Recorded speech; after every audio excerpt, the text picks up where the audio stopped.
MrBeast, the king of YouTube challenges, was known for his outrageous stunts.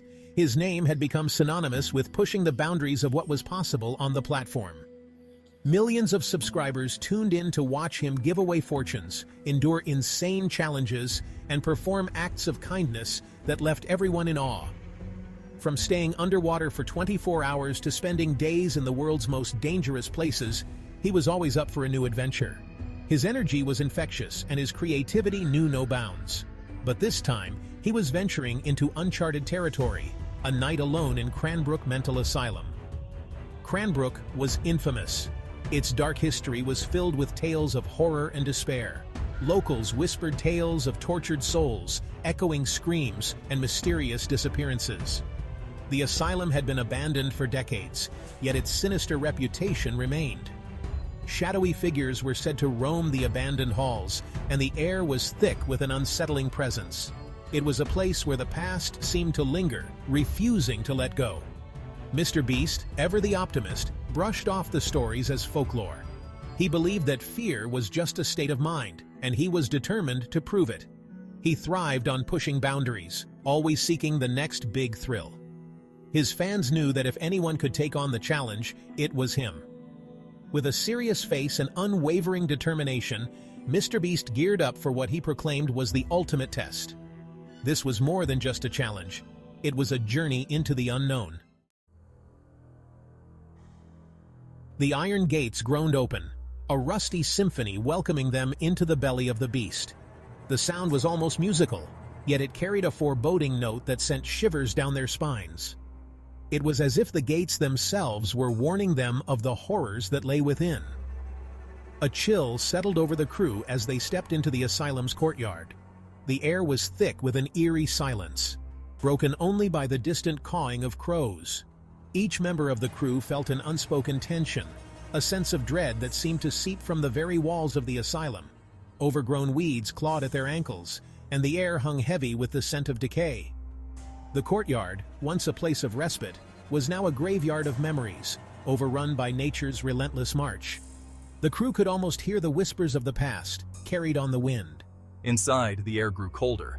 Each footstep echoed in the cavernous hallways, creating a haunting symphony that seemed to mock their presence. The walls, covered in peeling paint and graffiti, told stories of abandonment and despair, amplifying the silence that hung heavy in the air. The silence was almost tangible, pressing down on them like a weight. It was as if the building itself was holding its breath, waiting for something to happen. The cameraman, a seasoned professional, felt a shiver crawl down his spine. Despite his years of experience in eerie locations, this place felt different. It was as if the very air was charged with a malevolent energy, making every hair on his body stand on end. This wasn't a set. This was a tomb preserved in time. The decaying furniture, the crumbling walls, and the pervasive sense of abandonment all told a story of a place that had been forgotten by the world, yet remembered by the shadows that lingered within. They ventured deeper, each room a grim tableau of forgotten lives. Rusted beds, shattered medical equipment, and walls adorned with disturbing murals painted a chilling picture of the asylum's past. In a room with a cracked full-length mirror, the cameraman paused. He swore he saw movement. A fleeting shadow, humanoid in form, vanished behind him in the mirror's reflection. He spun around, heart pounding, but found nothing. "Did you see that?" he whispered, voice trembling. MrBeast, though trying to remain calm, felt a knot of unease in his stomach. The energy shifted. The playful banter that usually characterized their videos evaporated, replaced by a tense silence punctuated by nervous breaths. One by one, crew members started disappearing. First, the sound guy gone without a trace. Then the editor vanished from the room they were filming in. Panic set in. MrBeast, his bravado fading, searched frantically for his team. The air grew thick with a palpable dread. The asylum, it seemed, was playing a sinister game. Alone now, MrBeast pressed on, his every sense on high alert.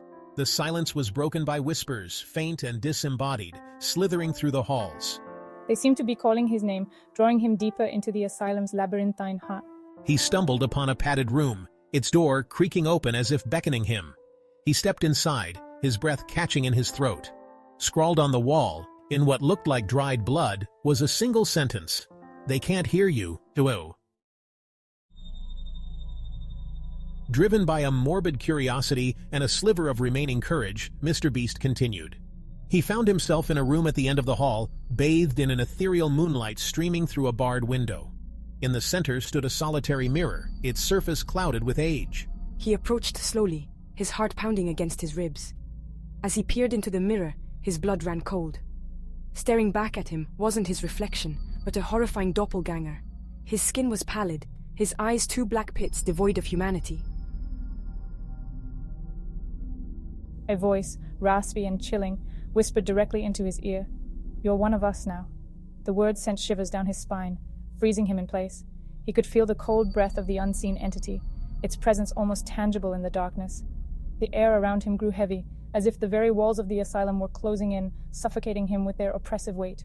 The reflection in the mirror reached out, its long skeletal fingers scraping against the glass.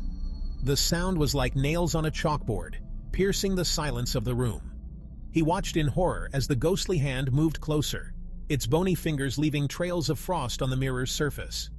The reflection's eyes, hollow and devoid of life, seemed to bore into his soul, revealing the depths of his fear. MrBeast stumbled back, his scream echoing through the empty halls of Cranbrook. The sound reverberated off the decaying walls, amplifying his terror. He could hear the distant whispers of other lost souls, their voices blending into a haunting chorus that filled the air. Each step he took felt like a struggle, as if the very floor was trying to pull him down into the abyss. Did he escape the asylum that night? Or did he become another lost soul trapped within its walls? The question lingered in the air, unanswered and unsettling. The asylum's dark corridors seemed to stretch on forever, each turn leading to more shadows and uncertainty. The oppressive atmosphere weighed heavily on him, making it difficult to distinguish reality from nightmare. The answer, much like the true nature of Cranbrook itself, remained shrouded in shadow. The asylum's history was filled with tales of madness and despair, each story more chilling than the last. It was a place where the line between the living and the dead was blurred, where the past and present coexisted in a twisted dance of horror. The fog that surrounded the building seemed to hold secrets of its own, whispering of the countless souls that had been lost within its walls. One thing was certain: the asylum had claimed its prize, leaving behind a chilling reminder of the darkness that lurks beneath the surface of our world. The echoes of the past continued to haunt the present, a constant reminder of the thin veil that separates the living from the dead. The derelict building stood as a monument to the horrors that had taken place within, a testament to the enduring power of fear and the unknown.